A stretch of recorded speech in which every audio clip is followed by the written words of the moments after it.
1, 2. We're here. It's working, I think. Let me know if you can hear me, guys. Let me know. I think I figured it out.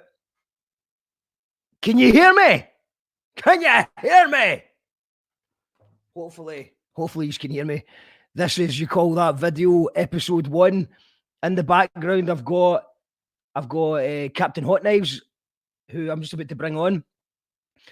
If you can hear me, please leave a comment saying you can hear me.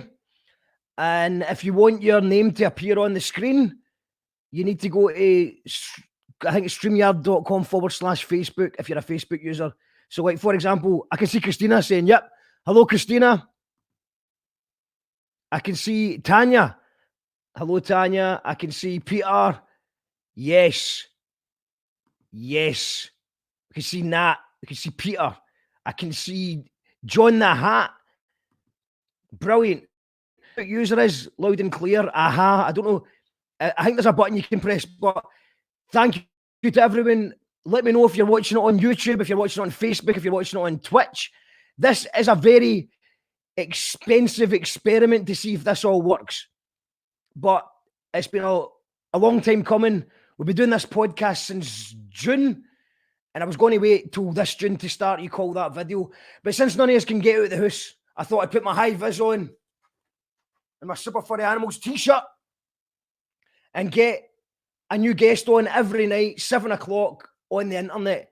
So I'm going to go and bring on, hopefully, Captain Hotkives.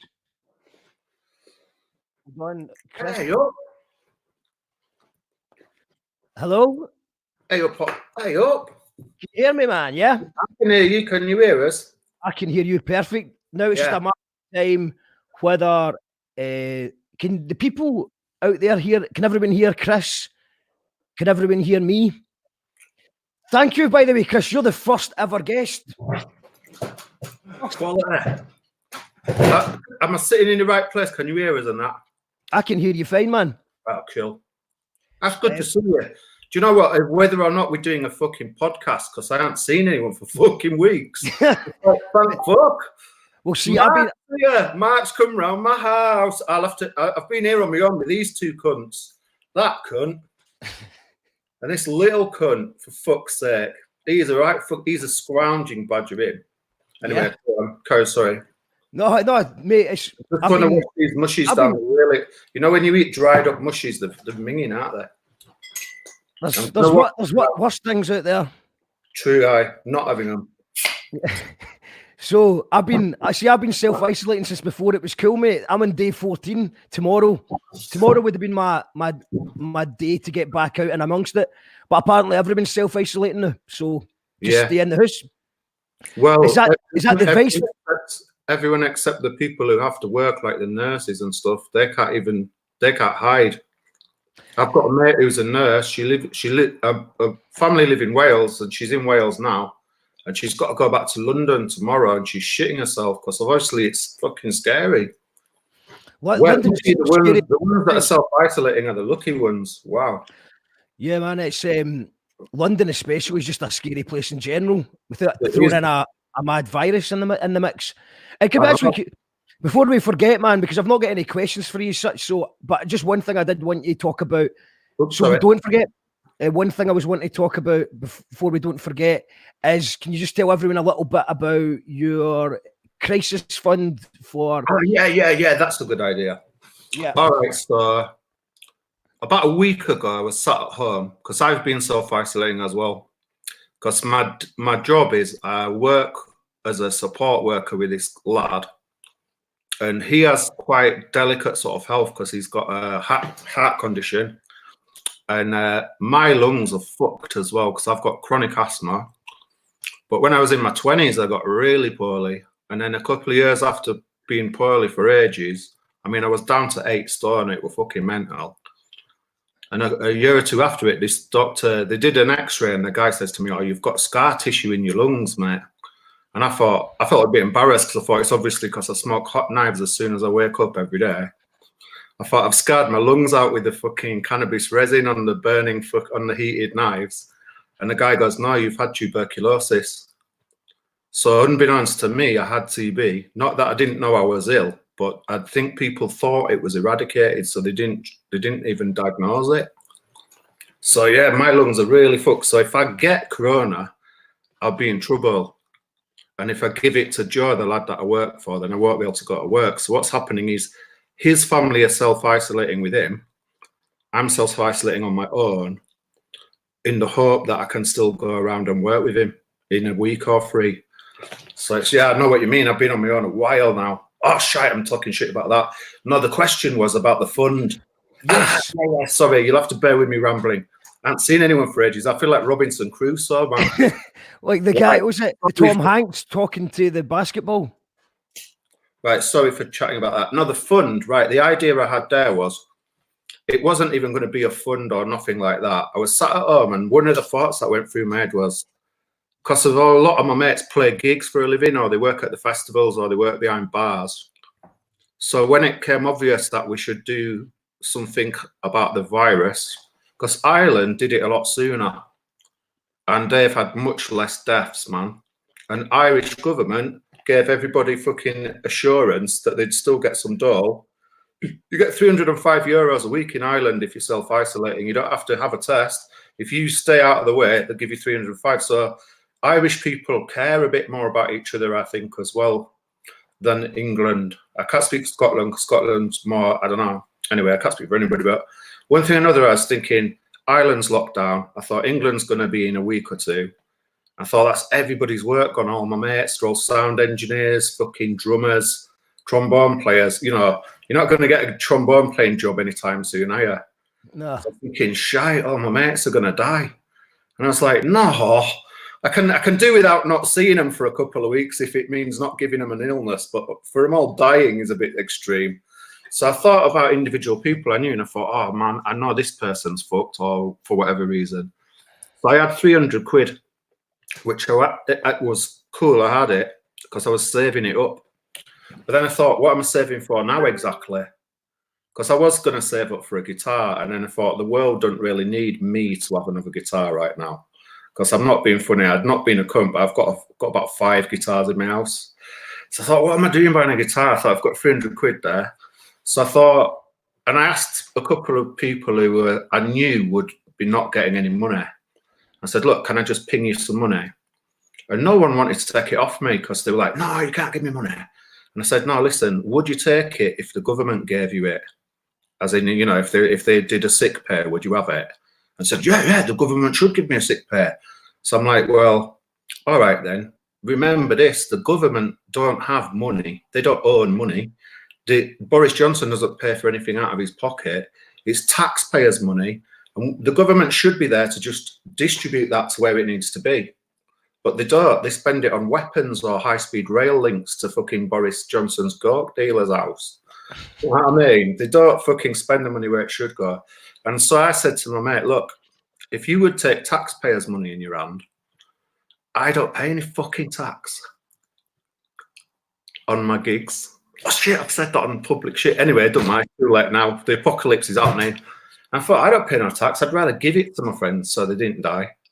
So I started giving people a bit of money, not like to be a cunt, and I didn't want it back either, because I thought, I'm actually good. I've got a massive bag of lentils, and my friend gave me 2 drops of liquid acid, and I put them in a bottle of water.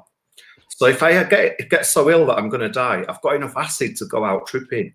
I've got 2 doses. So if you're coughing your guts up, dying, I think the best crack you could do then is get 2 drops of acid in you, and then put on AC/DC, Let There Be Rock. And cough your way out to that, you know, way back in the beginning, back in 1965, man didn't know about the rock and roll show, and you'd be like that, plug in your acid and all that jive, waiting for it to kick in. But so I thought, right, I don't need all, so I gave some money away. But then I thought, shit, I'm running out of money to give away. But I thought, if I put on my Facebook page, if anyone buys me albums, then I could use the money from Bandcamp to give to other people. Because a lot of people have stopped having any way of earning. So it was just as simple as that. So I started asking if people would buy the Bandcamp. This is only in the last week. And you know what? Right. It's fucking gone mad. People have, what it's done, it's brought out all the kindness in everybody. People have chipped in who are fucking skint themselves. People who've lost their own jobs are putting it in. And I've managed to help, right? I'm not going to ever say who got the money, so that's not fair. I'm not doing this for brownie points. I'm not a fucking Geldof cunt. I hate those fucking patronising cunts. I hate the whole concept of charity. It's fucking patronising. It's like, aren't you brave, crippled boy? Here's £1. I fucking don't deal with that. This is more like in the miners' strike when we used to do hardship funds. All the punk bands in the 80s, every gig we did was for the fucking miners' strike. I'm not a miner, but seeing my granddad, no, my great granddad was a miner, blah, blah, blah. Anyway, whatever. The idea is if you get a big kitty together, make sure nobody goes under. And you don't even have to be my friend. I've been pinging money to people I've never met. And all I've said to people, I've asked them, don't be piss takers, but if you fucking need something, I'll just ping you it. Because why not? And then people have kept donating enough to me that I've been able to keep doing it. And do you know what? I've given away about £3.5 in about a week. And I've still got about £1.5 in the kitty. And there's loads to come in, loads to clear from Bandcamp sales. And I don't want the money for myself because I'm actually totally fine. I've got enough of everything that I need. I've got lentils, I've got acid, I've got badgers to talk to when I start tripping. I've got a few mushies left. I'm eating some now actually to set the edge off. And then I've got I've got 2 more beers left. After that, I've got some fucking bottles of wine. And then after that, one thing about this whole apocalyptic shit is that I've never thought of before is everyone's going to run out of beer. Everyone's going to run out of cocaine and heroin, which I don't do those things, but the withdrawals are going to be savage for loads of people really soon. And I'm actually quite worried about people who are drug dependent or alcohol dependent because they must be in double worry at the minute. Do you know what I mean? Anyway, the fund is, the idea is if you can chip in, fine. If you can't, don't feel bad because nobody's got any money. The other thing about the fund, sorry, I'm such a talkative cunt, Mark. Sorry, I keep talking. The other thing I thought about the fund, because I had a moment of disgust the first few days after it became apparent that loads of people were dying in Italy. All I've seen on Facebook feeds, I suppose the bubble that I'm in because I play the festivals and I play a lot of gigs. But all I saw was like festival people going, oh no, we're going to have to cancel Glastonbury. And I'm thinking, mate, in Italy, people are going, I'm going to have to bury my nana. I'm going to have to bury my mum. My sister's died. And nobody gave that any respect or time of day at all. Everyone's become very insular. I thought, that's shit. And I saw a band saying, please give me some money, please give me some money. I've got no income. And I thought, well, neither have I. All my gigs are gone. But I'm a lucky one because I've got a part-time job as well as a support worker. That might keep going. But I still thought, rather than ask for money from me, because there's only one of me, I don't need that much fucking money. And the pubs are shut. So what are you going to spend your fucking money on anyway? There's not to spend the money on, is there? Anyone who's hoarding money at the minute, you might as well fucking wipe your ass on it because you're going to run out of toilet paper before you're going to need the money. Well, the toilet roll is... Give it away. You know, like the Red Hot Chili Peppers. I'm like that. Give it away, give it away, give it away now. Just and how's is it, just to confirm, is it captainhotknives.bandcamp.com? No, what I'm asking now is because so many people have gone on the Bandcamp and so many people have gone on PayPal that they're starting to glitch. There's because I was trying to send some money to this lad today. And he got back to me and he said, oh, on PayPal, it says there's a 60-day backup of transactions to take place. So he couldn't get the money today. So what I'm going to do from now on, I'm not going to put my bank details publicly online because that could be foolish. I'm going to get loads of scammers and that. I'm going to get people saying they're a prince and they want to put £1 million in and stuff. But I'm just going to say private message Captain Hotkives page, just message me. And I'll send you bank details to put it in if you're putting in. And if you need it, just message me and you send me your bank details and I'll give it you. So all I'm doing is passing it on from one set of kind strangers to a set of hungry strangers. But if the hungry strangers stay alive, think of the party we're all going to have at the end. Everyone's going to feel that a stranger looked after them. Yeah. Are you in there? Because strangers look after me all the time because I've lived a feral life. I've been feral as fuck. I get antsy. Talk about lockdown. I get antsy if I'm in the same town for more than 3 days. I think shit's going to come on top. I better go somewhere else. But most people who are more settled, this is a bad time for everyone. And I thought, rather than sit at home crying about it, why not try and make it a bit better for everyone? Why not? Well, Why not? And you're the decision maker. Do you know, you used to get that in job centres when you got for a crisis loan or something like that. It would be in the hands of the decision maker. Yeah, fuck that and the degradingness of it. Oh, me, I spent years and years on benefits because I've got a couple of disability issues. And that fucking patronising, like, why do you need the money? Are you capable? Can you wipe your own ass? I haven't asked anybody any fucking question except what's your bank details? Are you with me? Yeah. And that's all I'm bothered about. And do you know what? No one's actually wanted to take it. I've not had anyone who's been on a scrounging vibe. It's been more a process normally of me sussing out that somebody's struggling and then discreetly saying, look, I could help you. Then they don't want it. And then I say, look, why not take it? I got it from strangers anyway. And once they realise I'm not skinting myself and I'm going to be fine, and once they realise that the strangers are happy to chip in, and once they realise, well, why the fuck not? Then why not? Because I know a lot of people who busk. So how are you going to go busking in a lockdown? How are you going to sing on the street? How are you going to feed your dog if you've not got the cash coming in from busking? So quite a lot of the fund has gone to buskers. And I had a mate who's a busker who got coronavirus really early on down in London. And he was still on the tube trying to sing because he needed his cash. Well, that is a problem. I mean, I think you'd actually probably did one of the most sensible posts I've seen, which was you were saying that obviously you're someone with underlying health conditions. You want everyone to stay in the house, and that's why I just want everyone to be okay. But in general, that's my but at the same time, you're not judging people that are having to go to work. No, because no one's choosing it. No one in their right mind would be choosing it. In fact, I think there's a lot of judgmentalness coming out at the minute on Facebook between people over posts and things. And I've been guilty of rising to things that have annoyed me because it's a new world for everyone. In our whole generation, we've been so lucky. There's never been something that threatens all of us at the same time. So none of us have got an instruction book how to deal with that. And I've had moments of abject fucking terror because I'm a manic depressive. So I was in a really bad bout of depression when all the newscasts started. So there I am in my depressed state going, everything's shit. We're all going to die. And then thought, oh, come on, Chris, that's just depression. Then I put news on and it goes, everything's shit. You're all going to die. And I was like, no. And I immediately thought of your song. You know, that song that goes, what could possibly go wrong? And I was like, fucking hell, it's the Armageddon. And then after a day or two of thinking, fucking hell, it's the Armageddon, I thought, hang on, I've been listening to the Subhumans since I was about 13. I know what to do. Punk has given me an instruction book and a warning about this. And my punk attitude says, do like in the miners' strike.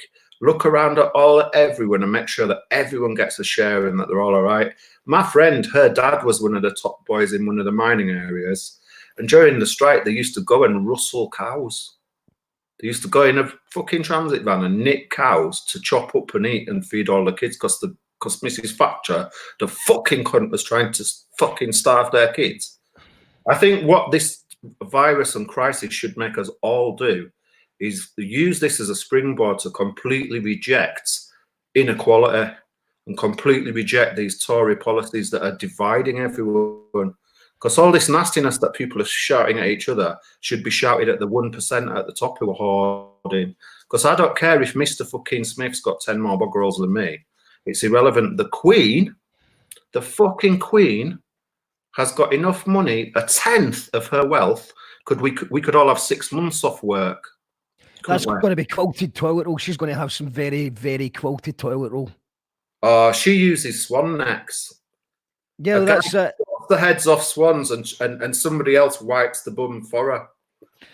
Yeah, I mean, they didn't make she's not. So if you don't know the Queen, especially for anyone from out with the UK, so the Queen is the only person in the world, in the UK, who's allowed to kill a swan and eat a swan. Now, you try to tell me that rule wouldn't exist if it wasn't for the fact that she likes going around whacking and killing and eating swans. Yeah, exactly. Why else would that rule exist? The royal family, fuck me, we should have got fucking rid of them cunts a long time ago. All right, you know, this is a bit of a daft train of thought, but bear with me because I am tripping. But the fucking, I was thinking this earlier today. Like, so imagine, let's say say the Queen, instead of ruling a whole country, so say you were living on just one street, yeah. So there's about 10 families, and 9 of them are sound as fuck, and they're all happy away, and they share their shit, and they're not cunts to each other. Then one family says, I want half of everybody's wages, and we're going to keep it. And then they build a stupid extension on the fucking house and start lording it about, going on quad bikes and shit. Then people, the other 9 houses would be a bit, this is a bit shit. But then if it got to the stage where the end family at the end of the fucking terrace were actually saying, you have to give us all your money, and you have to worship us, and we want hats with jewels on, and we're going to make sure that your kids and stuff have a shit quality of life just to keep our kids in resources, and we're going to all be fucking nonces and we're going to get away with it, then that family would get their house burned down, wouldn't they, pretty fucking quick? Pretty quickly. If the family tried pulling that shit off on a normal street, if they did it on Ravenscliffe Estate in Bradford, they'd get kicked to fuck. But the Royals are getting away with it. The quickest. It's because they put their faces on the money, so people see them every time they've got 20 quid in their hand. They're like, "Oh yes, I found a 20 quid note in my pocket," and they're being slowly hypnotised. Yeah, a lot of people reminded me of that film. I bet you'll know this film called. Is it They Live or something?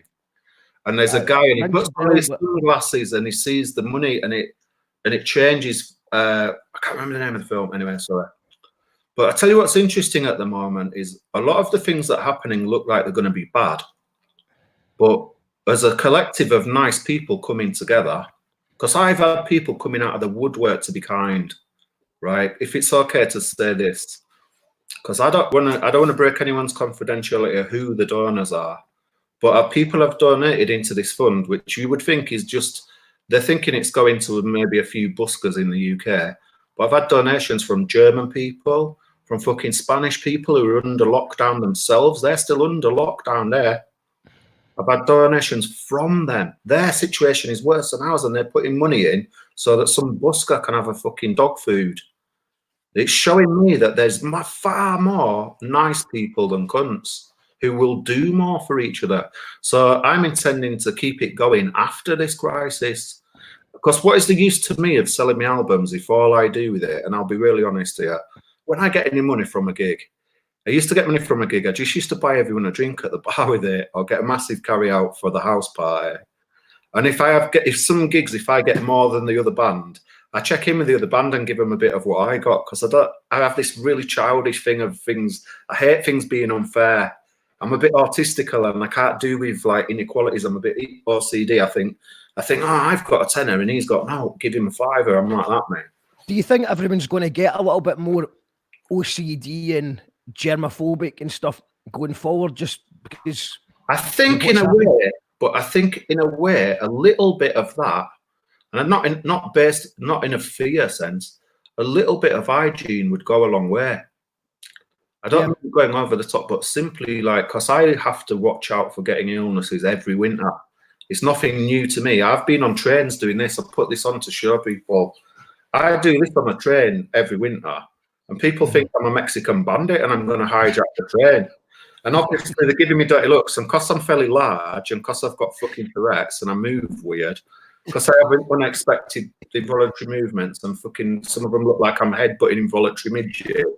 So I've got a fucking involuntary fucking mask on me, involuntary moving head. And they think, oh, was that cunt? But it's just literally because if I get flu, it can kill me. 3 years ago, I was at my mate's, and she was shouting at me because my lips were going blue. She said, I'm taking you to hospital. And I'm going, I'm not going to hospital, you cunt, because you get really irritable if you're having an asthma attack really bad. And I was irritable with my friend Maxine, and I was like, I was really sorry afterwards when I realised what was going on. But I was so short of breath. I was really irritable. And Maxine's going, your fucking lips are going blue. You need to go to the hospital.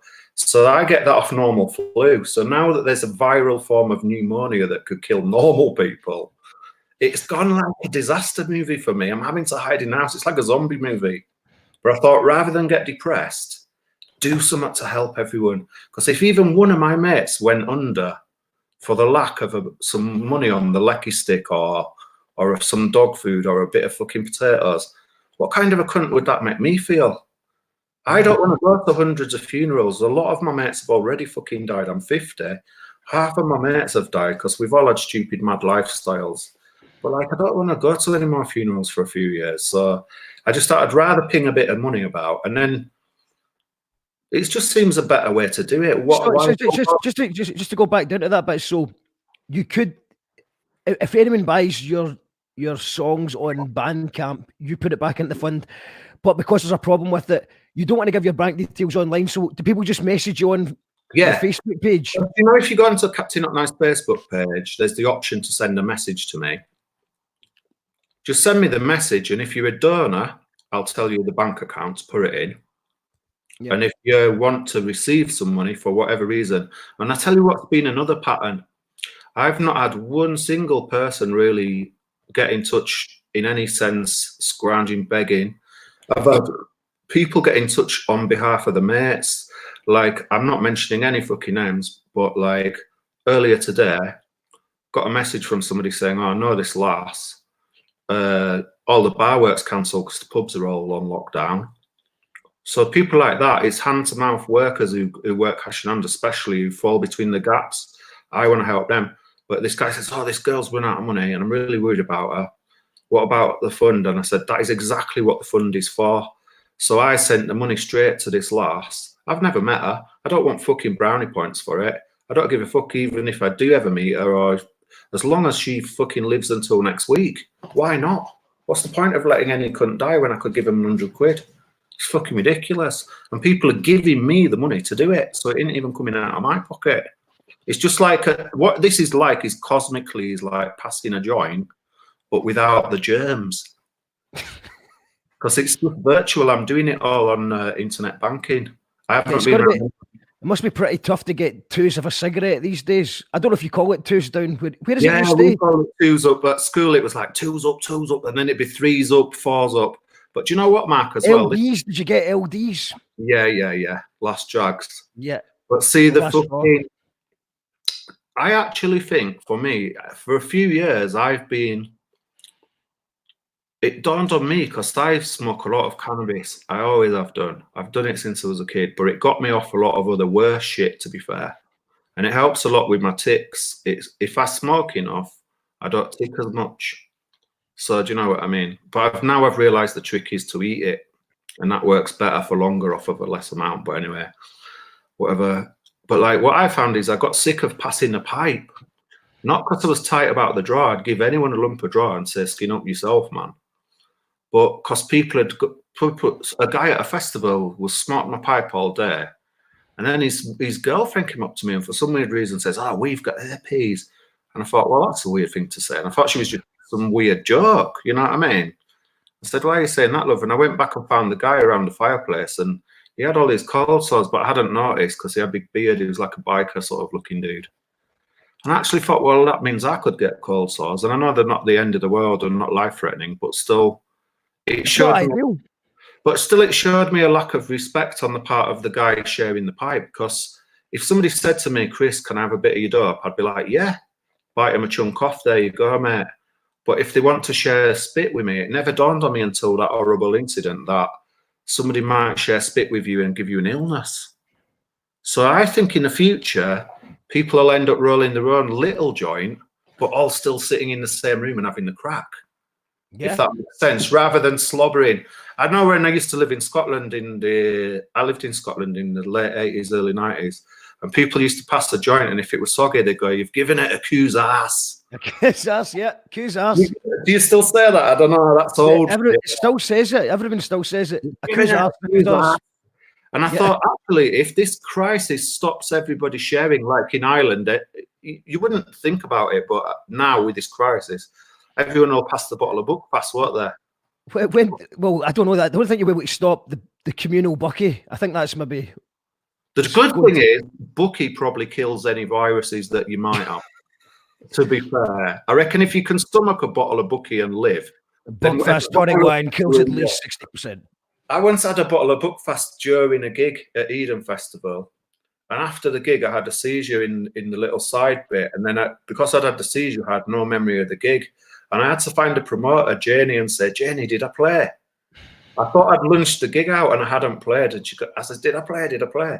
And she goes, Chris, not only did you play, but we all got behind you on stage and got our tits out, and you don't even remember.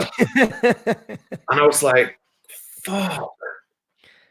You have fun gigs all the time though. Every gig I've ever been to of yours, everybody's just laughing from start to finish, and actual sore jaws, sore chest.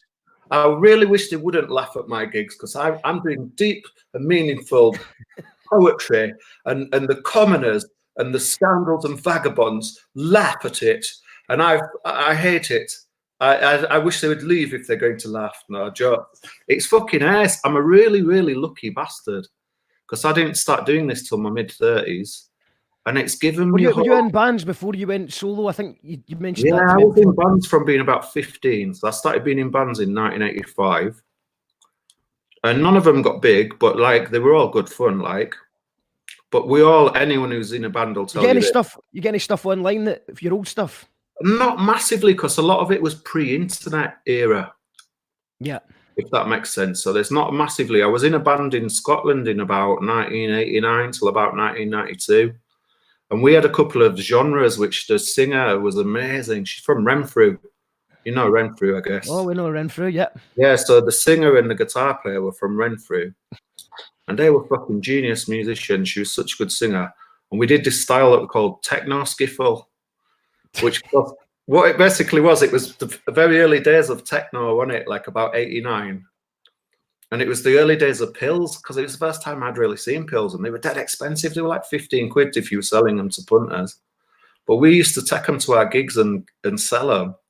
But we did so many drugs ourselves that we ended up selling all our equipment as well.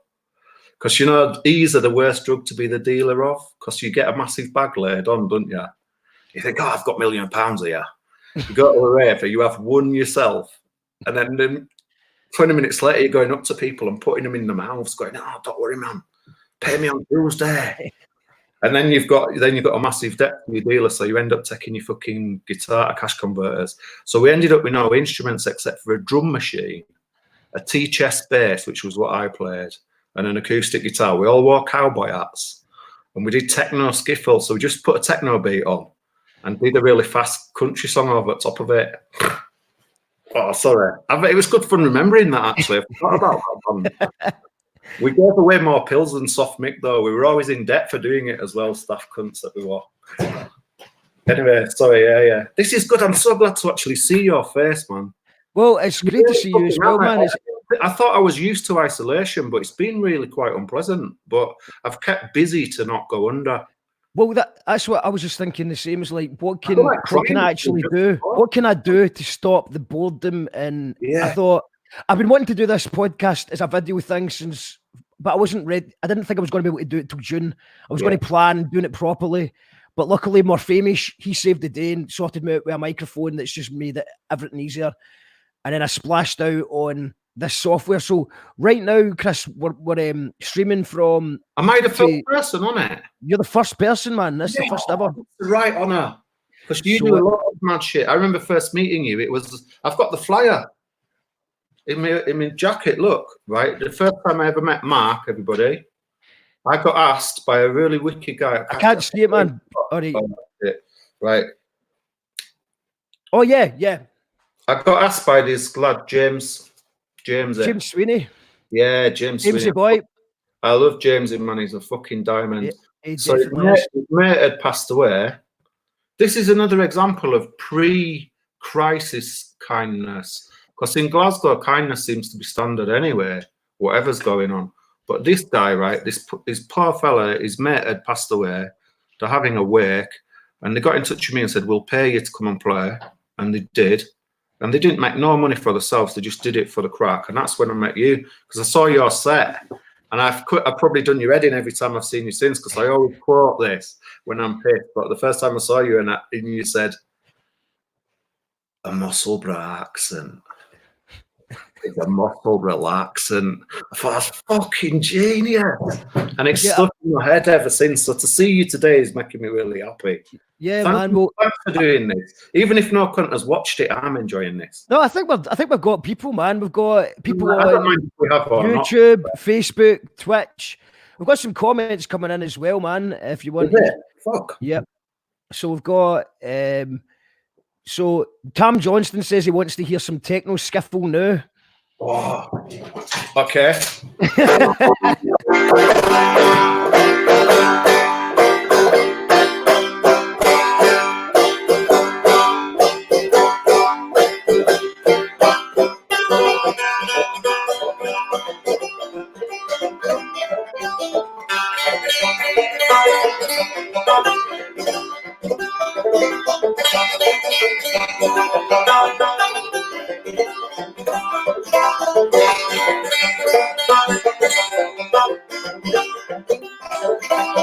Techno skiffle, techno skiffle, techno skiffle, techno skiffle, techno skiffle, techno skiffle, techno skiffle, techno skiffle, techno skiffle, techno skiffle, techno skiffle, techno skiffle.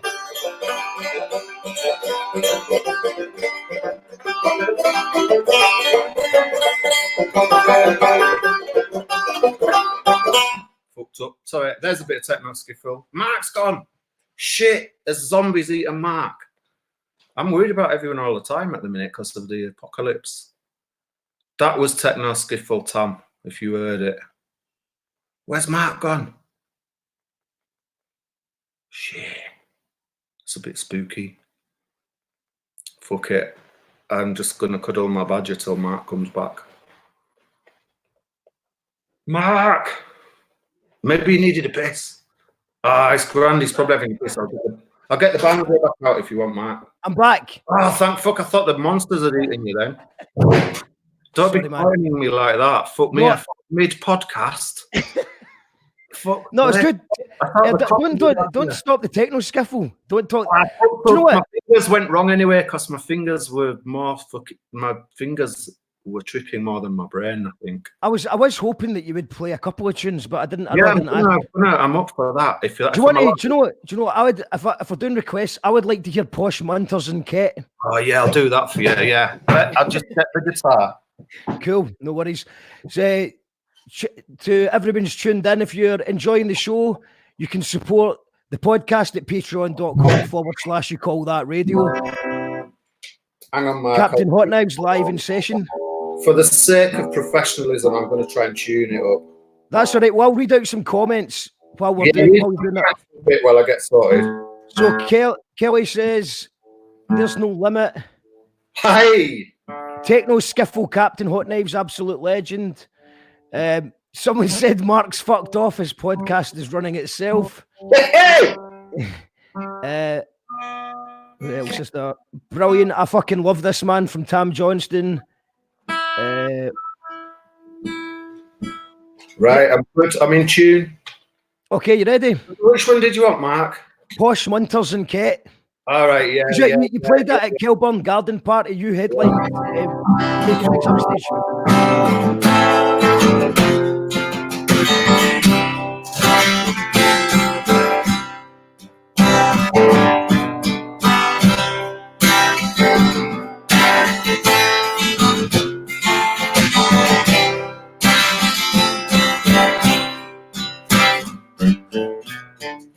Said I remember that time at Boomtown when I woke up in my tent because my tent was being flattened down by the boots of a man on ketamine who was standing on my head. I opened the zip of my tent, got out my sleeping bag and I said, hey, what you doing standing on my head? But his mate said, hey man, don't be a dick. Don't be a dick to Xander. Xander's in a K-hole, man. And I thought, well, he's only stood on my fucking head, love. Fucking K-hole. And it made me think, Parchmenters on cat. Parchmenters on cat. Parchmenters on cat. Parchmenters on cat. Poor Georgia, she's lost her iPad. Poor Georgia, her parents will do a crowdfunder. Poor Georgia, she's lost her iPad. Oh, and the promoter, he doesn't have a budget to pay the acts. I'm sorry, Mark. I know you came all the way from Glasgow. I have no budget to pay you, but don't look on my Facebook in September, or you'll see that I spend my winters in India while you labour in Glasgow in a muscle relaxant with your muscle relaxants. Parchmenters on cat. Parchmenters on cat. Parchmenters on cat. Parchmenters on cat. Said I remember when I developed amnesia. Or not, actually. I can't remember when I developed amnesia, but I think it might have been to do with ketamine. I don't take it myself, but the people who do, I see them and they look like they're praying in the mosque with their face down, with their ass in the air. And I think, are you all right, mate? And I come back an hour later and they're still there. And I think, you're purposefully making yourself into a very vulnerable person right now. But I'm kind and I never kick the mud behind. I'm too kind. Too kind, will you join me in the bridge? Everything's gonna be alright. Everything's gonna be alright. Everything's gonna be alright now. Everything's gonna be alright. Everything's gonna be alright now. Everything's gonna be alright. Everything's gonna be alright now. Everything's gonna be alright. Everything's gonna be alright. Everything's gonna be alright. Everything's gonna be alright. Through the day, through the week, through the night. Everything's gonna be alright. Everything's gonna be alright. Because if we get together and get rid of the 1%, we could just take what is actually ours already, which is the world, which is the universe. We could show kindness instead of violence and save our violence for the people who deserve it. The 1%, the true hoarding motherfuckers, the upper middle class, the upper class, the ruling class. Let's get together and kick them in the faces. Parchmenters on cat. Parchmenters on cat. Parchmenters on cat. Parchmenters on cat.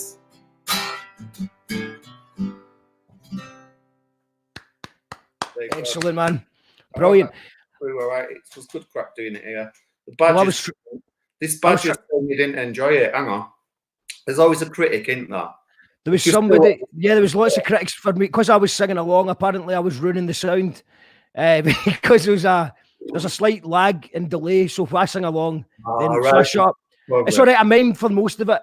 Well, that's typical of the COVID generation now, isn't it? You're not even allowed to sing along. Yes. Forget no contact. You can't even sing along now. Sing, vocal distancing. We need vocal. Is it all right? We need more vocal distancing. But I think if we talk at the same time, I think the volume goes away or something like that. All right. Sorry, I keep talking over you, man. Sorry. No, it's me. Could I sing another song? I would. So I've got loads of people tuned in. Have you got? Do you want to give us another tune, man? I was enjoying that actually. What I would love to sing, if it's all right with you, is this is one of the oldest riffs that ever came out on my guitar. Okay. Because I'm not much of a copier of things. I'm not very good at taking things in and remembering them. Well, remembering stuff I'm shit at. Because I was on a lot of psychiatric meds for years and I don't form memories very well. And then I got fucking carbon monoxide poisoning from a shit gas fire, and I've literally got holes in my brain. But this guitar riff came through all that with me, and it was still in my fingers. But then I never got any words for it for years. But it's about when I used to live in Scotland and the first times that I ever did what the song is about.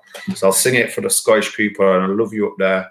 And I've noticed in all apocalyptic movies, Scottish people survive. So if all the fucking English cunts die, I'm happy away. I'm going to ping over the wall in about 3 months as long as I haven't got a ball.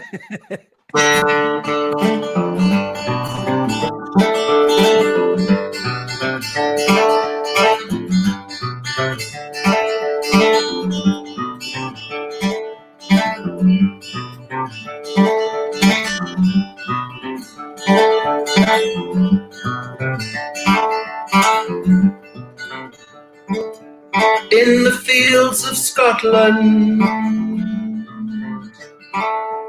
after the rain has been raining, my feet were getting wet, my trainers were soaking, but I'm not bothered.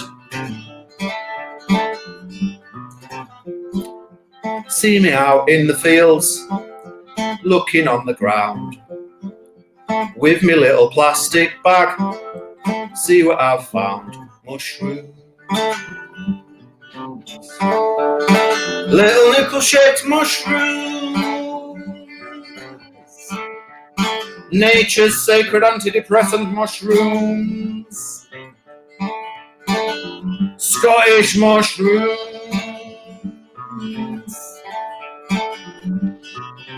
What a great free thing to find.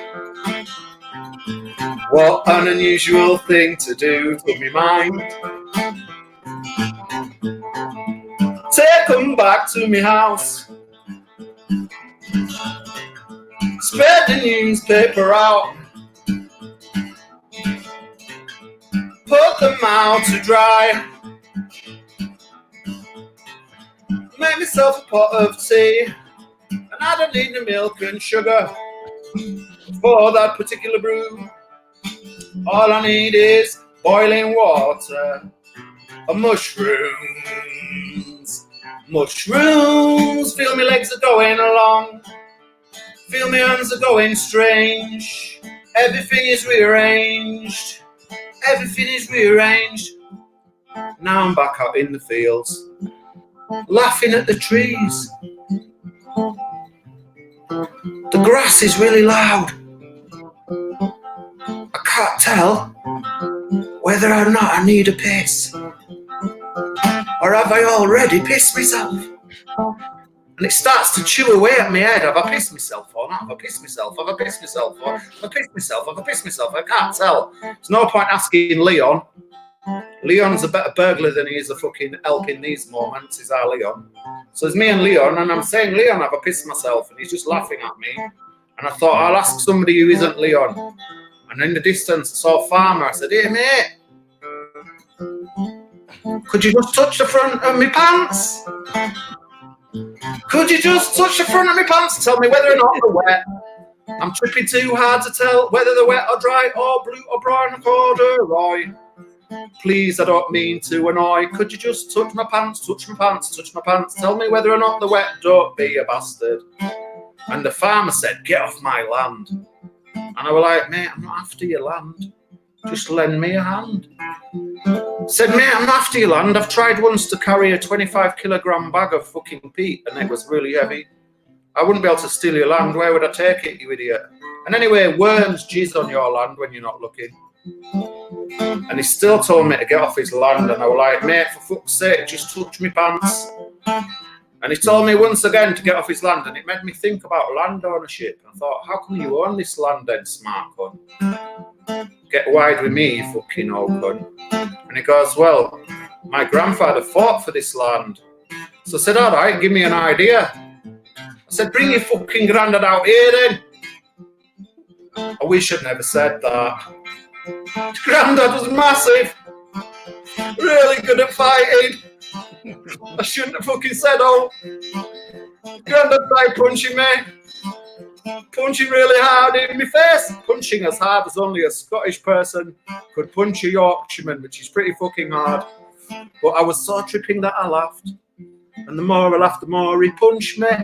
And the more he punched me, the more I laughed. And the more he punched me, the more I laughed. And he punched me that much that he died of a heart attack. So now I own his land. So now I own his land. According to the rules of land ownership, technically I own his land. Because he died in the fight. Even though I wasn't even fighting back. Even though I was just fucking laughing. Now I own his land. If I could remember where it was, we could go there. Now, no, we can't. We're on lockdown, shite. And then I did piss myself, Mark, after all that. Sorry if any of these songs are going on for too long. Just do that. No, mate. There's no rules to this, man. We've got all the time in the world, literally. Actually, right now. it's the apocalypse. We can say what we want. It's I've actually got a request for anti-gravity cats. Yeah, I'm happy to do any requests if there's any Hotknife people. Yeah, your requests out. When I'm in my gig, I love it if someone shouts. Nat Highland has said anti-gravity cat. Excuse me, Mark. I'm coming up really fucking hard. Hang on. Wait, there it is. This is Scottish, man. This is a shout out going out to McEwen's champion. 7.3%. Fucking. Is it not the Carlsberg Super you're into? Not anymore. No, I was into that for years, but when they took, I knew it was the end times when they changed Special Brew. Special Brew. They did the same to Iron Brew as well. Iron Brew, Special Brew. It's all different. It was a class war move. That was an attack on the working class or the underclass. It fucking was though. They didn't take a % off a fucking Dom Perignon, did they? They took it off a fucking Special Brew, the cunts. And if you're alcohol dependent, that's a big deal. You shouldn't fuck with the strength of a drink. If you're used to how many cans you should have to keep yourself right, then they shouldn't fuck about with it. When they changed the percentage of Special Brew, I knew the end times were coming. I've still got, it's empty, sadly, but I've still got one of the old cans.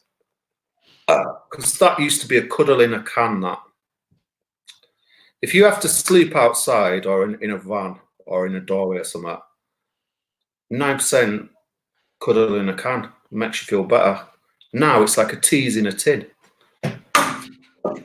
Fucking 7.5%, Mark. It's like driving lager now. It is though. It's shit. I knew when they took a percentage off brew that I was going to die anyway, because I thought I can't judge my amounts anymore. It's all changed. It's crazy times we're living in. I know. The mad thing is, the mad thing is for me, when I was about 25, no, maybe 24. Anyway, I was having a bit of a bad do. These lads tried to kill me and my brother, blah, blah, blah. I'd been awake for a few nights. I lost my house and everything was going a bit shite. So I ate this big lump of hash thinking, oh, that'll get me to bed.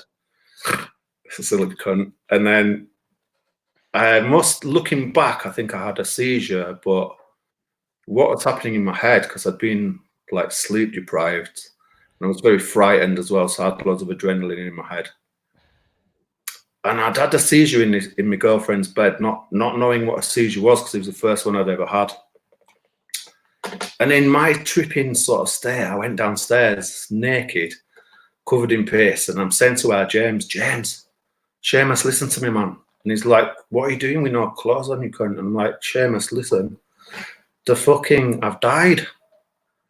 And I was convinced that I'd died in this seizure, and that what I'd been experiencing, the convulsions, was my soul leaving my body. So I was actually totally convinced I was dead, because I was in the middle of a cannabis psychosis, not realising after eating a massive lump of hash. Silly bastard. So my brother's going, you haven't died. And my girlfriend and the mates are going, Chris, you haven't fucking died, mate. You're naked. You're being a bit annoying, but you're certainly not dead. And I was getting really annoyed, because I'm thinking, wow, they're listening to me. Why are they denying the most spiritual experience I've ever had? I just died in that fucking bed up there. He said, yeah, we could hear your fucking stomach were going on. We thought you were having a wank somewhere. And I'm like, no, I died. And they wouldn't have it. And then, because I got so irate with my poor brother, the poor little bastard, he's putting up with me. I fucking had another seizure, but everybody saw me then having a fit. So they did what you'd imagine would be sensible. They got an ambulance. So I'm come round from the second fit in the back of the ambulance, still convinced that I've died. So I'm like, I'm thinking they're wasting NHS resources. They could help somebody else. So I'm shouting to the driver, mate, I've died. You're wasting petrol. Don't take me to BRI. Take me to Westwood Cemetery where I used to huff the glue and I'll be all right. And I can be a ghostie and I can huff ghosty glue and it'll all be fine. And my poor brother was in the ambulance with me and I'm saying to him, James, look, you'll have to ring Mum and tell her I've died. And he was like, oh, hold me still. And I ended up, shameful to admit, but I kind of got a bit fighty. I got a bit fighty with the ambulance guys, which you should never do because fuck me, they actually save lives, man. But I was more fighty with my brother, but we did fight a lot as brothers anyway. But so they ended up strapping me to this ambulance fucking stretcher thing. And I'm there in Bradford Royal, it was Bradford Royal Infirmary, and I'm there in the A&E, strapped to a stretcher, and I'm shouting at all the pissheads going, will you show a bit of respect for the dead? I fucking died earlier, you cunts. I fucking died, I'll have you know. And I had shit myself and I pissed myself, so I thought I must have died. So I'm there, it's sat in my own shite, fucking, with tie wraps holding me onto this stretcher. Then they put me onto a heart monitor, because obviously they're thinking, what is going on with this mad cunt? On the heart monitor, and after a bit of calming down, then I had another fit. And little things come off my chest, didn't they? So the machine went, ooh, not because I had died, but because they came off my chest. But me, I saw that and I'm saying to the nurses, I told you, I fucking died. I fucking died. Why is no one listening to me today? I died at tea time and you're still fucking me about with this fucking heart monitor. Can I not just get a taxi or at least go to the pub now I'm a ghostie? And anyway, so as you might imagine, I ended up in a mental hospital then. So what song was it anybody wanted? Was it Anti-Gravity Cats? It's Anti-Gravity Cat, but if that was setting up... Yeah. Sorry for interrupting you, Matt. Sorry, did you have a question or something? No, mate, no. What I was going to say was, I thought you were building up to a song about you being dead. And I know you were going to play Anti-Gravity Cat, but you can play both if that was a... the song about being dead, there was never actually an actual song about that. Was there never? No. All right. No. When you saw us at that gig that you booked me for at the garden party, yeah, that lassie Maddie who I was with, she put a bit of accordion behind that story, and that's right. For one gig only, that was a song. That was great, man. So you saw the only one time that was ever a song you saw. I was absolutely gutted at the end of the night after you played. I was about to go and grab you for a podcast. I had the recorder with me, and I turned around for 1 second and you disappeared. Yeah. And I heard all these stories that you were on top form. You were playing gigs all night long or all day long or something. I don't think I was actually. Do you know, straight after a gig? Because this can be a hard thing for... It might have been before the gig. It might have been before the gig then. Yeah, it might have been before. Oh, no, before the gig, that was what was happening. I was on the back, on the back sort of step of somebody's truck. Yeah.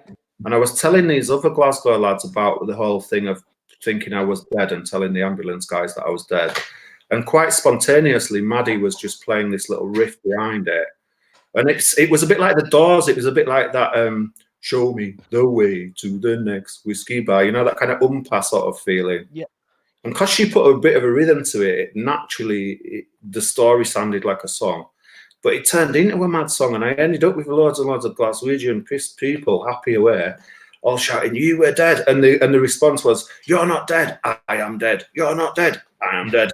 Don't ever tell the ambulance when you're dead, you're off your head. And it turned into a massive song, but I've never been able to remember it since. Because that's one issue. In general, not all of your songs are the same anyway. You don't need to remember the twice. I could explain that if that's all right. That would be good. I'd like, because obviously right now we've got a lot of Captain Hotkives fans in the house, but some other people who have no idea. Yeah, there must be people who've never seen my gig. And they're just like, what's going on? Right. If I could explain it, it'd actually probably be really good because it's an interesting thing to deal with in itself, right? Because when I do my songs, I'm only really working off the riff and the title, but I can't retain memories. If you give me a pen and paper and said, write down the lyrics to a Captain Hotkives song, I wouldn't be able to do it. And I'm not too hot with the pen and paper, if you know what I mean. I can do it, I can read. I find reading easier on text actually, but it makes my brain hurt to read and write. So I don't like doing it. So never write any lyrics down.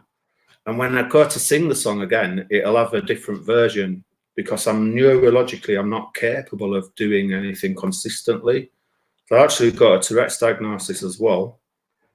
But I'm a manic depressive and my head's pretty fucked. I've got literal physical holes in my brain from carbon monoxide poisoning. I smoke a ton of cannabis. And I've quite liked the old hallucinogenics as well when I was younger. So like my brain can't hold. If you asked me to sing the song the same off the album, if you came to my gig and expected to sing along, you'd be scuppered. Because the album version was just the version it was that day. So my songs are never the same twice, which in a way though might be why older fans come back. Because it isn't the same every time. Because if you go and see most bands who are professional, it's word for word the same. If you went to see Elvis Costello, he'd sing it, wouldn't he? He'd be like Oliver's Army, word for word. All the fans would know it. If you went to see The Beautiful South, everyone would know it. Go see me, I don't know my own songs. I'm having to rewrite them every time I get on stage because my memory doesn't work like that. And because I've kind of got this issue with Tourette's as well, where, because remember me sending you an access rider when you booked me for the festival? Yeah. And because I've got an issue that when I'm very ticky, when I'm having a lot of tics, if people touch me, and I know full well they don't mean any harm, they wouldn't know it, but it's like an electric shock to me and it makes me jump. And it's actually painful. And if they do it a lot, the sensory overload goes so much that I end up having a fit.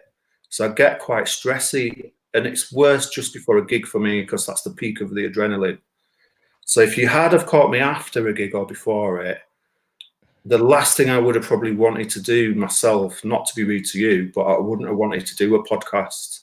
But now that actually we between us engineered a virus that has brought down society, we should have mentioned that.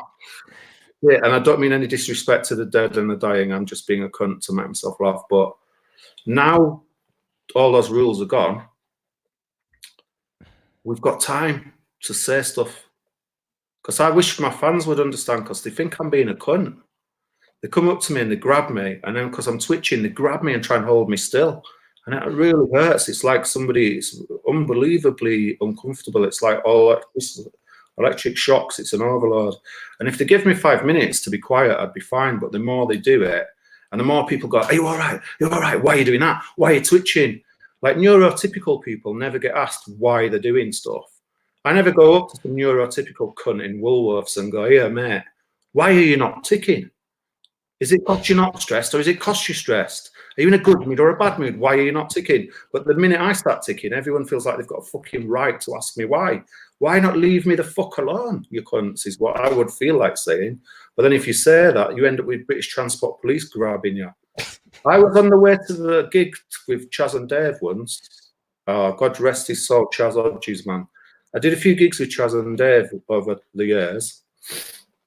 And I was on the way to play this gig in Manchester and I started having a seizure on the train. So my head was banging on the window. My body's all arched up. I'm a 16-stone guy. You know, they were looking worried around me and they sent this woman, you know, the ticket lady. And she wasn't being a cunt. She was probably being really kind in her head. But the first thing she did was put her hand on my shoulder to sort of say, are you all right, mate? Because there's an instinct. It's nothing bad against the woman to say that she wouldn't have known. But the minute the hand went on the shoulder, do you know, that's to me that you might as well burn me with a fucking cig. If you're going to touch me when I'm fitting, you're adding to that fit. So if you see anyone ever having a fit, don't touch them. Don't believe this shit that you should put something in the mouth. No, just don't touch them. Let the fit run. Unless they're in immediate danger of getting run over or something, don't touch them because it's unbearably painful for the person having the fit. So the woman's done that. Obviously, I've jerked away. And then if I'd have had time and I wasn't fitting, I could have said, excuse me, ticket lady, reassuring BBC voice.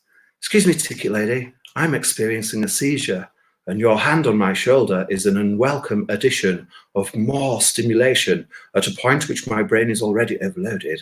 Could you remove your hand most kindly? Thank you, madam. Now, if I'd have managed that, that'd be great. But what came out of my mouth was, fuck off, you cunt.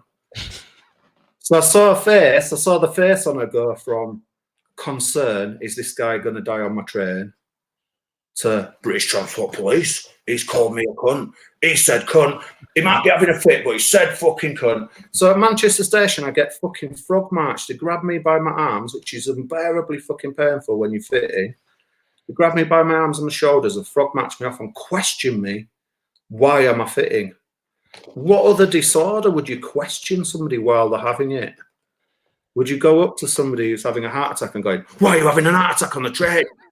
What are you fucking doing that for? We're playing that. Are you trying to worry everyone with your damn heart attack? You wouldn't do it, would you? But if you're having a seizure, it seems to give everyone the right to fucking intervene in their mind.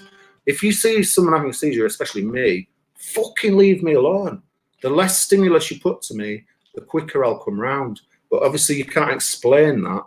But people who are neurologically a bit different, we are sick to death of even having to explain. Neurotypicals don't get questioned on their behaviour all the time. Stop doing it to us, you cunt. I tell you, that's an interesting thing, side product of the conversation. What I'm seeing is with this virus coming round, it's showing a lot of layers of privilege. Are you with me? Because some people have got the privilege that it doesn't matter about money, they can have a month off. Yeah. I've noticed people are noticing, people that have never signed on at the job centre before are saying the tone of this, the people at the job centre, or, you know, they're getting hung up on, or just generally, it's the first time they've experienced having to use universal credit or the job centre. So maybe the positive that could come from this is people who would never normally have to go through this system. Maybe they will write strong letters of complaint for the rest of us. I'm thinking this as well, Matt, because you know the kind of cunts who sit there, you know them kind of EDLs. I don't know if there's a Scottish version. I hope there isn't for your sake. But you know them EDLs, they're like, it's basically, they change the name every few years. When I was at school, they were the National Front. But you know them kind of right-wing cunts who sit there going, fucking immigrants, fucking scroungers, me. Taking their jobs, me. None of them have got a job now. And I'm sorry, mate, it's not the immigrants that took your job. It's the firms like Richard Branson, who's rich enough to lay you off. If Richard Branson gave 1% of his billions of wealth, he could pay the wages of all his employees until the crisis was over, of 1% of his wealth. Richard Branson does man nothing. He's done man nothing for ages. The fact that people always said that Richard Branson got to the top by being nice, by being a nice man.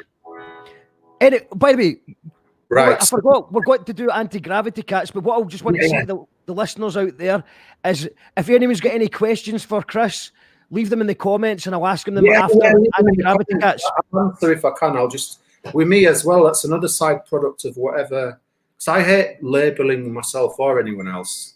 I don't want to say I'm autistic or ADHD. Or ADHD, I'd love to see the logo of that though in the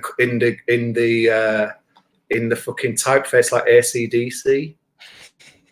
You know, if you could have that on the back of a denim jacket walking down the street, ADHD.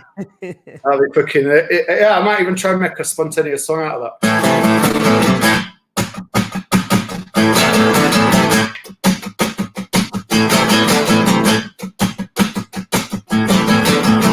Let me tell you a story about a woman I know.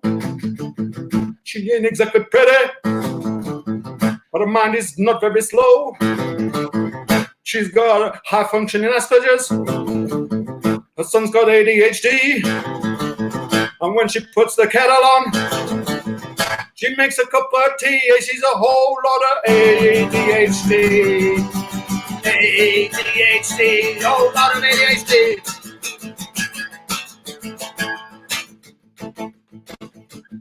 If you're neurologically typical, well, that's lucky for you. But if you're like me, you're in trouble. Because the things you can't help doing, I get police officers restraining me just because I've got Tourette's. And I'm fucking sick of having to explain that I've got Tourette's. So, whole lot of ADHD. Whole lot of ADHD. ADHD.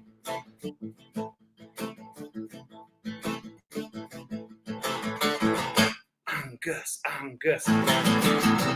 Angus, Angus. Angus, Angus. Why'd you dress like a schoolboy, mate? You're 70. Anyway, so that was a spontaneous song, so I didn't know that was going to happen. But this is in my gig, this is not common to a lot of performers, is I don't know what I'm going to say until too late I've said it. And then after I've said it, I don't remember what I've said. So imagine going through life like that. I'm not actually really in charge of my own gig. I'm just putting myself on a stage and letting other people look at how I am all the time. So when I've had people come up to me and say, how did you come up with your act? It's not an act, mate. I couldn't do an act. I'm not even capable of telling lies. I can't lie. If I lie, I start ticking straight away. My mate Maxine well takes the piss out of me because I can't lie. And everyone else can do it just like as a skill. It's just something I can't access. You neurotypicals, you lucky cunts. That's a level of privilege as well. Health. You know, these young cunts that are going, no, it only gives you flu. Think about the people it doesn't only give flu to. Think about all your mates who've got COPD, fucking fibromyalgia. Do you know what I mean? Autoimmune conditions, Crohn's disease. Fuck off. Just be sensible. But don't shame the people who can't self-isolate because they might have their own reasons. Also, I think there is some people as well that genuinely, there'll be people that have been on the sesh for the last 2 weeks that don't even know it's as bad as people are making it. You know, well, could have been people in a house party for 2 weeks. Sorry, I keep talking over you, Max. Sorry. I've been thinking about this. I'm not even blaming the people that's on the sesh. I'm blaming capitalism. Because capitalism makes you feel so shit because it's not backing you up. Is it? Capitalism saying, you're going to die in a month because I'm not going to give you a wage because you're not at work. So people are on the sesh because they're thinking, fuck it. It's sending people into fuck it mode. I'm not blaming them for it. No, but I mean also there's some people out there who don't watch the news and they've just been wasted. So they don't even know. They don't even know it's bad. I tell you what I love, Mark. I proper love this. You know Limmy's show? Yeah. You know that character Dee Dee, yeah. And he's like that. So fuck you. I got on the bus to Yorker, Ken. And I thought, nobody knows I'm not from Yorker. And I've got no business to be in Yorker. I'm like that all the time. I am Dee Dee. If you ask my mate Lee from Ireland, Lee Francis, I'm Dee Dee. He stops at my house. It's exactly like Dee Dee's house. I stay up all night every night smoking dope. Not very good at sleeping. I'm like Dee Dee. And so, to be honest, unless it had been on my Facebook feed, I wouldn't have known about the fucking crisis. I've only noticed it because my mates are all going, oh shit, we're going to lose our jobs. And I'm like, what's everybody on about? I'm just like Dee Dee. I'm just like, look at me. It's me, Chris, Captain Hotkives, in Yorker. I like the Yorker one and I like the Dan one. To save my life, sorry. Right, sorry, Mark. I keep talking over you. That's okay. So, we'll get any questions for Chris? Leave them in the comments just now, and we'll ask them after anti-gravity kits. Yes, thank you for keeping me on track. Thank you. ADHD types, like in my gig, if the audience shout out a song, that helps me to fuck. Yeah. Because I don't know what the fuck I'm doing. I'm looking at the guitar half the time going, whose is this guitar? People don't realise how fucked I am. I'm not putting it on like. Anyway, here we go.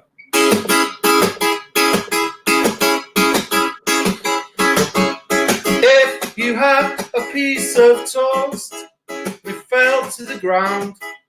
It will always land, but side down. But if you had a domestic cat, it fell to the street, it will always land upon its feet. Which makes me wonder what would happen if a gaffer taped a bit and put a toss onto the back of a cat and threw it out of a tower block. How would it know how to land? How would it know how to land? The cat would try to land upon its feet. The buttery toast upon its back would desperately try to land upon its buttery side. How would it know how to land? How would it know how to land?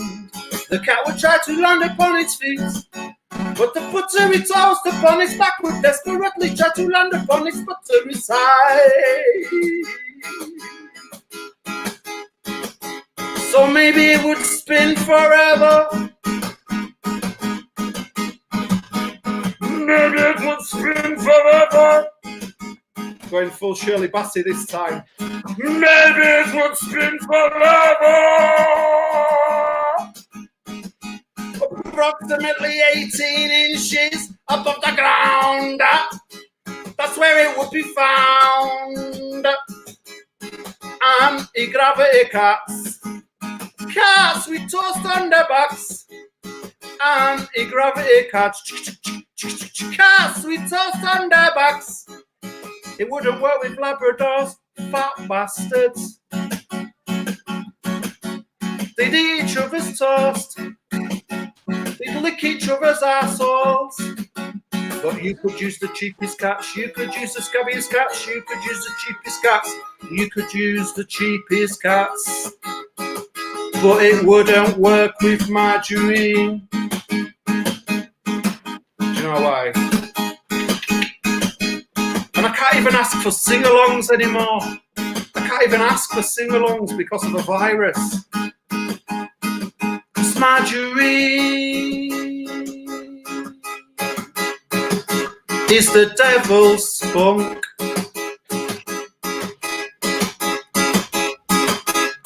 Anti-gravity cats. Anti-gravity cats. Anti-gravity cats.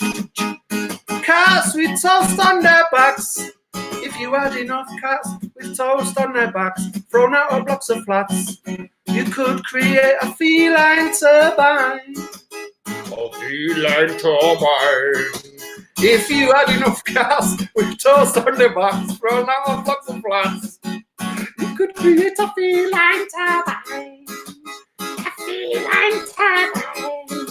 If you had enough cats with toast on their backs, thrown out of blocks of flats, you could create an alternative to fossil fuels and nuclear power. Thank you, Mark. Sorry for it going on for so long. No, mate. That's absolutely brilliant. I was a bit worried halfway through because I heard my neighbour bang on the wall and I thought, oh, shit, am I being a bit loud? Well, you're actually doing you done a good live stream last night on your page as well. I'm doing 9 o'clock on my own live stream, but it's not as good quality as your one. Have you got some sort of equipment to make this happen? Yeah, man. I just. Well, you know what? Anybody who's watching this, chip a pound to Mark to pay for the equipment because we could do this all our lives. Mark and me are both absolute gobshites, as you know. Yeah. We can talk for our respective nations and cultures all night, but if you chip a pound to Mark, it pays for the equipment. Yeah. That would for the infrastructure. And it's of Mark's is a minute. I splashed out on the software so that we can get, because right now, Chris, this is streaming to 3 Facebook pages, a YouTube channel, and a Twitch channel as well. So it's really, this is one thing about you, Mark, that I love is you really switched on about the using social media properly. I've got a Facebook account, and that's as far as I've got. But I'm a bit older. I don't want to guess your age, but my age, I'm 50, you see. I'm Generation X. We had the bit before computers, and we're still excited by computers. When I get an email, I'm like, a guy's giving me an email. And I read it, and even though it's from the gas board saying you owe us like £7, £700, I'm like, but a guy sent me that, and he didn't even have to knock on the door. Because I'm from, when I was a little kid, I was watching Star Trek in the early 70s. Watching them with the communicators going, oh, that'll never happen. People talking to each other, seeing each other while they're on a phone. We had a phone in the fucking hall. And you weren't allowed to use it because of the phone bill. Are you with me? I think what's going to happen is in the future, I think if we're actually going to have to be locked down for a couple of months, I think it's going to be quite common for everyone to have conference calls and just get pissed together. I think it's just people are just going to be doing that. The virtual pub. Yeah. I'm really glad you've fucking put me on this, Mark, because honestly, I was not in a bad way. My mind was occupied with the fund, and I've been enjoying getting the emails and then sending the money to everybody. But I was losing it a bit. But this is cheering me up no end. Thank you, Mark.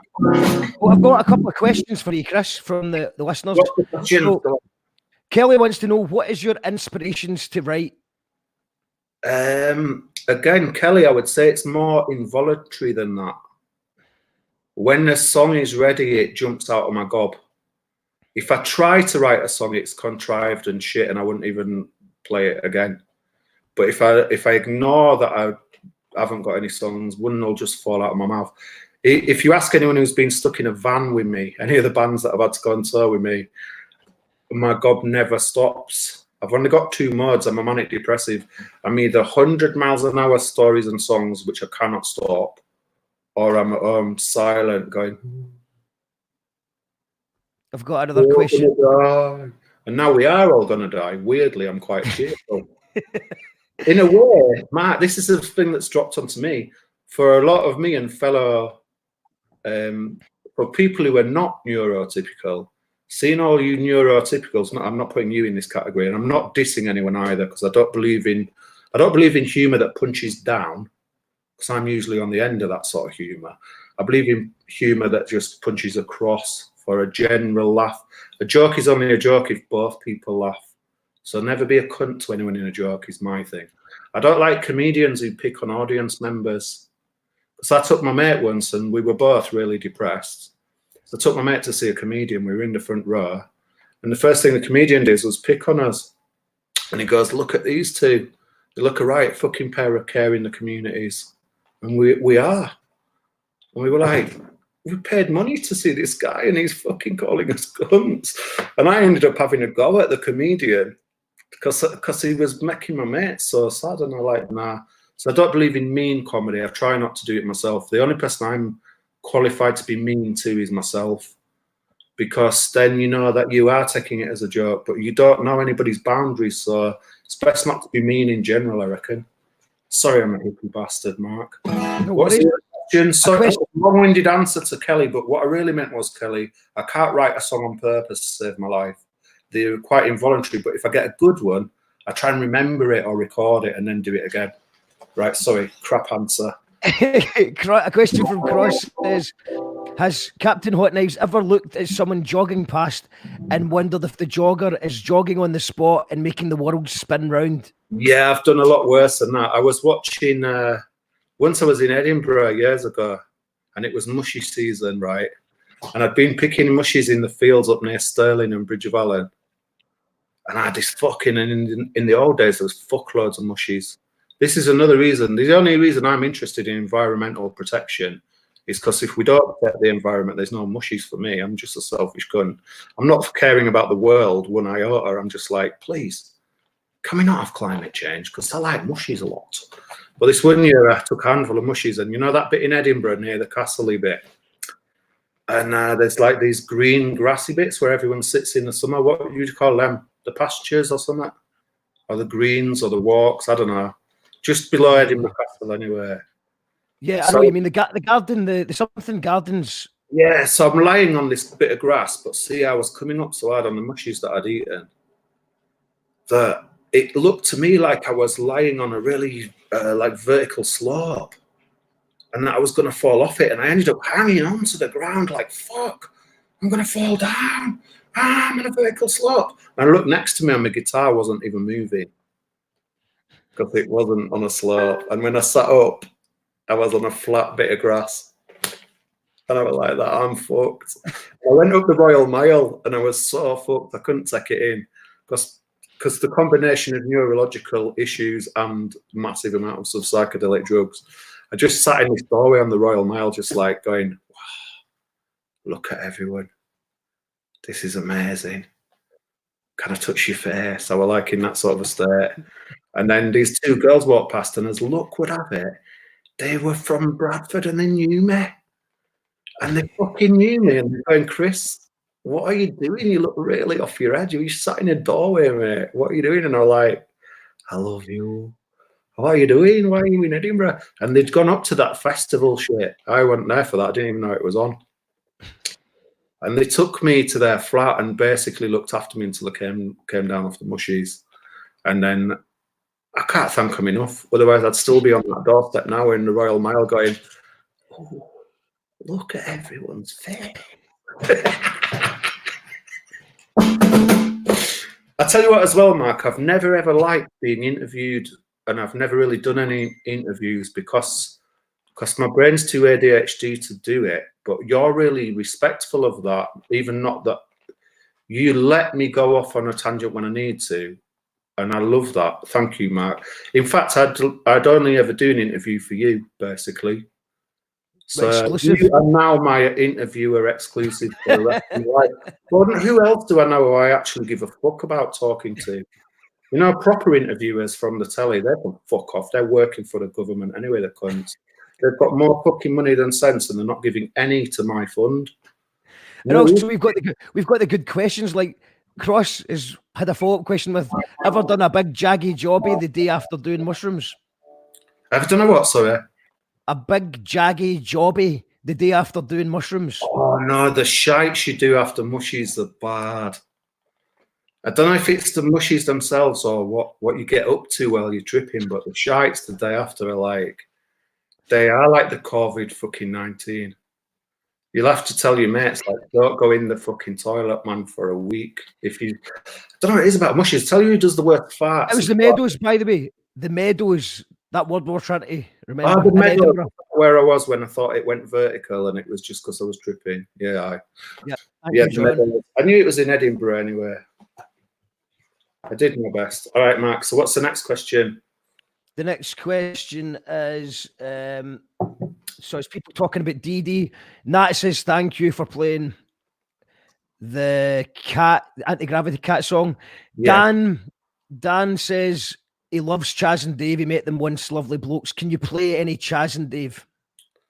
That is a really good request. But as I thought, I'll put this out there because this is the first person who's ever listened to me in an interview. So, because it's you asking, Mark, I can take my time to answer it properly. I can't. Take your time. The reason I can't do cover versions because people shout cover versions at musicians. You know, when you're doing a gig, there's always some guy coked up going, play some Oasis.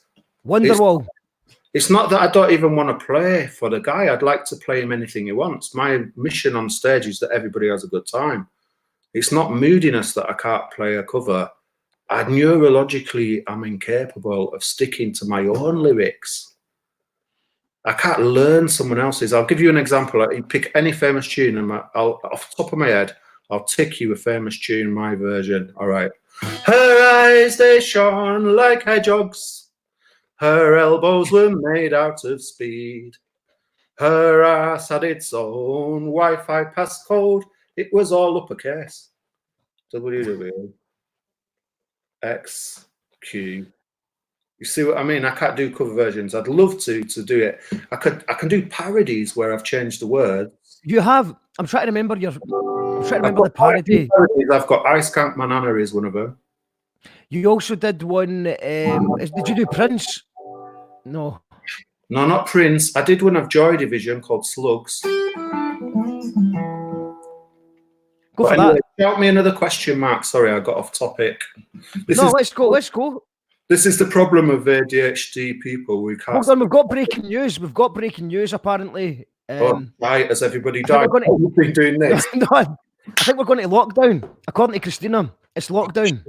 Oh, it really is. Everyone's going to live like me now. Welcome to my world, neurotypicals. You're all going to be DDs now. You should have prepared for it. Yeah. Sorry, I shouldn't be smug. It's going to be awful for people. You do seem a bit smug. I always feel, with me, if I make a joke, I feel instantly guilty afterwards. Because once I did a really bad tick about Lady Diana, the day after she died, and I felt really guilty afterwards, but shall I do it? Do you want to hear the most evil Lady Diana fucking song ever? Go for it. Do you want it, Mark? It's your show. I don't want you to get death threats. Can I do it? I'm curious. I'm too curious. I need to hear it now. I need to hear this. Okay, all right. And this isn't actually against Lady Diana as a person, because I never met her and I never wish harm on anyone. It's just against this making a saint out of the royal family, because fuck off. A saint is someone who carries shopping home for their autistic kid. A saint is somebody who gives a tenner when they can't afford to. That's a saint. Fucking Lady Diana wasn't a fucking saint, man. She was part of a privileged elite. So don't kid yourself on about these cunts and fucking lionize them, because they wouldn't look after you in a heartbeat. They'd let you die. Anyway, so this is my slagging off Lady Diana song. It's also slagging off Elton John for recycling a song that he claimed was about fucking Marilyn Monroe. And as soon as Lady Diana died, it was about her. Hang on, cunt. Who is it about? So I fucked it up the day after as well. It was the day after she died that I sang this. Shall I sing it? Too long intro. Right, I've introed it too long. I'll go for it. Seems to me you lived your life like a parasitic slag, sucking the cocks of rich blokes that was older than your dad. You fucked a jugged mutant so he could have some human kids, but one of them looked a lot more ginger than the other one ever did. Oh, you shouldn't let your chauffeur take ecstasy, 'cause he'll probably crash the car, and all the paramedics will find of you will be your Dolce & Gabbana bra. And you told us that landmines were dangerous, and I'm really glad you did, because if I hadn't have heard that, I would have bought 12 landmines and put them down my pants and hit them with a hammer. What was the actual song anybody wanted? I think it was the hold on, I'm just getting the breaking news coming in. Okay, it is a lockdown, yeah. So is it's do you want to comment on this? This is the first time we've actually got breaking news happening. We are the first cunts in the lockdown saying anything. So my comment on it is this: my immediate worry about the lockdown is, if anybody in the audience watching this is affected adversely by the lockdown, send me a message. If you just want to talk shite to pass the time, or if you need some fucking money, I've got a hardship fund. I know money might not be useful, but virtual money might still be useful, because you could at least order a shop. It might take a couple of weeks, but that might be when you run out. Or if the gas and leck is coming on top, ask me, I'll give you some money. It isn't even my money. My mates are helping me. People have helped me from all over. People are trying to help you who you wouldn't expect to help you. One of my good friends has chipped in. He has a big part to play in the Romani community. So even the Romanis are trying to help the Gorgios. So this is a time when division needs to end. The lockdown, if it teaches us anything, is nobody's better nor worse than anyone, and everybody matters. And look out for your disabled mates at this time, because they might be really fucked. But if we're privileged enough, we've got phones, we can talk to each other. You might know mates that are street people. What are street people going to do in the lockdown? I'm really most worried for the homeless, and I'm most worried for people who are, because I used to be physically dependent on alcohol, in the sense of like, alcohol withdrawal is really vicious and you can die of a withdrawal. And obviously I don't want that happening to anyone. So if anybody... The word on the street is that all homeless people are getting put in hotels, which makes you wonder why they didn't just do that in the first place. Mark, this is it. All these questions now, like, what will they do for the homeless? They could have done already, yeah. Yeah. If you want, are you interested in hearing what the official word is, man? So the official word is coming through that they're going to, for the next 3 weeks, people are warned not to meet friends or family. Shopping is only permitted for essentials like food and medicine. Police have powers to enforce the rules, including fines and dispersing gatherings. Shite. And all gatherings of more than 2 people in public, excluding people you live with. Sorry. So that means you can have 3 people in the kitchen. Right. Funerals are not included in the new restrictions. Parks will remain open for exercise, but gatherings will be dispersed. And the libraries, playgrounds, outdoor gyms, places of worship are to close. And all shops. Yeah. Mark, is it okay to comment on it? Yes, you can. That's what it's Again, I for. apologise for the number of times I've spoken over you, Mark, because I'm not doing it on purpose, really. I just get an idea and it comes straight out of my mouth. So sorry if I've done that. That's okay, mate. I've got two things to say about this lockdown thing. I've seen a lot of mates even going, "Oh, it's just the government. They're trying to control us." Yeah, fair play, etc. But this is happening in every country, and the reason it's happening is because there's a new virus which nobody knows how to treat. Now, if we all stay away from each other as much as we can, and it has shown to work, and I know this firsthand, I've got mates in Ireland who I speak to every day on the video calls, and I've even got mates who've had fucking corona thingy virus as well already, and are poorly now.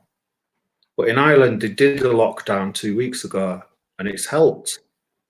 It's actually helped. There've been far less deaths. I haven't watched the news today because the news is making me want to kill myself, so I don't watch it. I just watch it once a day. That's the top tip. Don't watch the news too much. Just watch it once a day and see what they're saying. Watch it for 5 minutes and then switch it off. I had a mate self-isolating who had it on 24-hour news, and I said, "Don't do that. Put the pogs on. Put the fucking pogs on." So the lockdown, I would say, don't get all hoity-toity thinking, "Oh, I'm not doing what I'm told." It's not about that. You're saving somebody's nana. Think about others. If everybody put others before the self, nobody would go without. If everybody passed everything forward with no thought, or if you gave without thought of receiving anything back, none of us would be short of out. Like you've rightly said there, Mark, if they can put the homeless in hotels now, why wasn't they already in an hotel? You know what I mean? The only reason people have started caring about the homeless in authority is that they might spread an infection. They haven't thought, "Oh, poor bastards, there's a reason they're on gear. There's a reason they're on booze. There's a reason." They haven't thought their childhoods were fucking rotten. They were in care. They got abused. That's why they take gear to blot it out. Nobody's thought that. They just thought, they might make us ill. They might make us ill. Stick them in a hotel. Why don't we make a more humane society, and then less people will get ill in the rest of the time, not just for the duration of this virus? As to all the fucking people that were out in the pub, I'm not judging them. They might have been shit scared. So, and also, there's no point judging anyone because you don't know the motivations of them. I don't judge any working class person for doing whatever they've done. Like the people who bought loads of bog roll, they're just shitting it because it's their last wage. But if capitalism was kinder, they wouldn't have that feeling. What we're going to experience is in China and Italy and Iran and all the other countries, it's real. It's not just the government telling you off. It's not fucking Big Brother saying you can't go to Glastonbury. It's like, it's fucking real. I've got mates in Italy right now that I've been in touch with. It's real. There's dead fellas everywhere. So stay the fuck home if you can. And if you're in the NHS and you have to go and work with it, we should be supporting you unquestionably. The wages of nurses and the wages of fucking shelf stackers. Shelf stackers were always took the piss out of. "Oh, if you don't get your O levels, you'll only be stacking shelves." Turns out shelf stackers are the most important people in the world now, aren't they? So if there's no in fucking Morrison's and you're shouting at a shelf guy, don't fucking do that, you cunts. It's not the shelf guy's fault. It's people like the Queen. They could have filled them shelves tenfold with a fraction of their fucking hoarded wealth. The lizard cunts. Anyway, sorry, Mark. I got a bit upset then because I don't actually want any of my friends to die because of lack of money. Yeah. I think one good thing that might come out of this virus is the death of capitalism, because even the rich are not immune to it. If the rich thought they were immune to it, they wouldn't even provide hotels for the homeless. They'd go, "Oh, just let them die, we'll be fine." But even Tory ministers have got it, so that's why they help. That's the only reason they're trying to help anyone, is to not die themselves. But I think we should help everyone all the time anyway. Why do any of us go to work if all we're doing is being unhappy at the end? All our tax money should go on well-being. Like in Denmark, they don't have charities like we do in Britain, but then everyone has decent childcare. You know, fuck Bernardo's. It should be built in all our wage. If we're going to live an industrial lifestyle, but put our wages into well-being. The other things we should do is plant loads of food now, obviously. Right, anyway, carry on, Mark. Sorry, I got a bit carried away there. No, I've never at all, been in mate. an apocalypse before, Mark. It's my first apocalypse. I don't know what I'm doing. It's not your first apocalypse. It's everybody's You've apocalypse before. Fuck me, God, I got a bit carried away there. Sorry for shut. No, it's all right, man. I mean, do we have a lockdown song we could do? Do you know what? There's so many songs in gangster rap, isn't there, and hip hop. You shut down. I'm not being funny. If you're black, you live on lockdown all the time. So now white people are going to know what it's like. So this might make people stop being cunts to black people, I hope. Because black people are on lockdown all the fucking time. Because if you're black in London and you walk about as a youth, the coppers think they can just pull you up, wall you up, stick you up against a wall, search your fucking pockets. They're going to do that to whiteys now. So fuck you. I don't mean against anyone, but whiteys need to learn not that that's a horrible thing. And I've seen also, Mark, I've seen Brits on Facebook going, the army are going to be on the streets. Well, imagine living in fucking Belfast in the 70s, you cunts. The army was on the streets all the time, smashing the fuck out of Catholic kids, fucking searching them on the way to school. You're going to know what that feels like. And okay, it's about a virus, but don't be fucking looking down on anyone ever again after this. Don't look down on the Irish after this, you cunts. You see what I'm saying? Yeah. And if you... Mark, I am a bit sweary. I mean, even though I've got a Tourette's diagnosis, only 10% of people with Tourette's have involuntary swears. I don't have involuntary swears. When I swear, I mean it. The Tourette's I have is just involuntary movements, except for the odd tick. The only vocal ticks I get are like usually pretty camp. I have ticks of Punjabi swear words, but I don't have any English swear ticks. So if I'm swearing in English, it's because I fucking mean it. Sorry, so man. When you said Punjabi swear ticks, how did you learn Punjabi swear words? Well, you can't force a tick, so don't ask me to do one on purpose because that's kind of impossible. No, I don't mean. I mean, how did you learn how to swear in Punjabi? Question. Swearing in Punjabi is because I've grown up in Bradford, and a lot of my mates at school were from Azad Kashmir, or well, they weren't from there. Their parents were. A lot of the Bradford kids, a lot of the Asian community in Bradford in my era, my age group, from a part of Pakistan called Mirpur. Mirpur is part of the Punjab.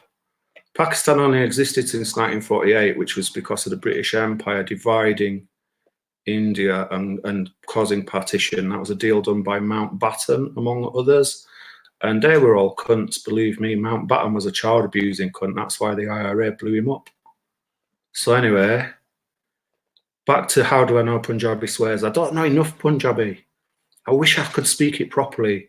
Because I think if you're going to learn a language at school, what's the point of learning French if you live in Bradford? You're never going to meet a French cunt in your life. Unless you're posh enough to travel abroad, you're not going to meet a French guy. But if you learn Punjabi, you could be talking to the guy next to you in your class. Why don't we learn Punjabi? And I had a brilliant idea the other night, inspired by my friend Lee in Ireland, Lee Francis. She's like a gig promoter. Well, she ain't a gig promoter. She's a friend who gave me a couple of gigs because she thought I was worth putting on. She's not actually a promoter. She's just a lovely friend. She's a great singer, actually, is what she is. But Lee is teaching me how to speak Irish to stop me going mad. Because if you've privileged enough to have a video phone and do Facebook video message, if your mate speaks a different language and you're all locked up for weeks, get them to teach you it. Is that what else do you think people should be doing then with a spare time? Everyone's inside. We've all got loads of spare time. I've got a lot of experience of spare time because I spent a lot of time I spent a lot of time where I was unemployable in a way because I was in and out of mental hospitals in my 20s because I've got manic depression. That's the diagnosis. The truth is poverty causes most people's mental illness. 99% of the people I've met with severe mental illness, they were abused as kids. They have very poor backgrounds. And the mental hospital I was in was extremely unsafe because the staff were bent and they were actually torturing the patients. But they had the perfect excuse. If you told your visitors what was going on,